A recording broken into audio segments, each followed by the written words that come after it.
This is your Classical Break, your daily dose of classical music. I'm Tyler Alderson, and today we're going to be listening to Beethoven's Corolian Overture. Now, Beethoven not only had strong opinions about music and art, he was also an ardent Republican and an anti-authoritarian.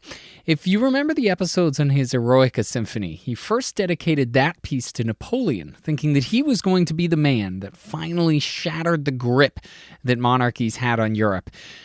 But when Napoleon crowned himself emperor, Beethoven furiously scratched out the dedication, angry that the bold leader that he had once believed in was just another power-hungry man. Like a lot of people around his time, Beethoven turned to classical Greek democracy and especially the Roman Republic for inspiration. There were many legendary figures of the Roman Republic, men, and I have to say, it's always men who led Rome through difficult times with courage and intelligence, but never made a play for ultimate power or domination. These men were idolized by revolutionaries and political thinkers. Leaders like George Washington, Napoleon, and Robespierre were often compared to the great Roman leaders, sometimes well, sometimes not so well. But there were also cautionary tales, flawed men who, however great and noble, ended up causing their own downfall through pride, greed, or hubris. And that's where we get to Gaius Marcus Coriolanus, who supposedly lived in the 5th century BC. He was a fearless general, but his warlike tendencies and arrogance ended up getting him exiled from Rome. So in retaliation, he led an army of barbarians right up to the gates of the city, only to stop after his mother pleaded with him to end the violence. Coriolanus was the subject of a few plays, the most famous of which is by Shakespeare. Beethoven based his Corolian Overture on another play by a German playwright, and the play eventually was revived just for a single night, just one performance, to premiere Beethoven's new overture. There was something about one man standing up to the people who wronged him that the headstrong Beethoven must have really enjoyed. The overture starts out with an ominous opening, bringing to mind an army's fanfare before going into a stormy minor theme. And this first theme represents Coriolanus, stubborn, violent, and intent on destroying Rome. The gentler theme that comes after represents his mother, who's pleading with him to stop the bloodshed. And the rest of the overture plays these two themes off of each other. It's a dialogue between whether to destroy the whole city or to stop immediately. And finally, peace does win out. But unfortunately for Coriolanus, the story didn't end well for him. In Shakespeare's version, he's killed by his own men. In the play that Beethoven based this overture off of, he kills himself. And either way, the music ends on a decidedly unheroic note. Rather than a big climax, it just kind of fades away. Here's the Muse Open Symphony with Beethoven's Corolian Overture.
If you go back to April's episodes on Beethoven's Eroica Symphony, and then you listen to the ending of this one versus the ending of that piece, they're completely different. One is the hero's ending, a massive fanfare after a big climax in the finale.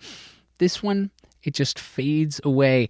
Coriolanus was a hero, and he could have been a great hero, but his flaws brought him down and eventually led to an ignoble end. Thanks to the Musopen Symphony for putting that up on musopen.org. And thank you for listening. If you get the chance, please rate and review this podcast wherever it is that you're getting it. I'm Tyler Alderson, and tomorrow for your classical break, we'll be listening to a Vivaldi double violin concerto. I'll see you then.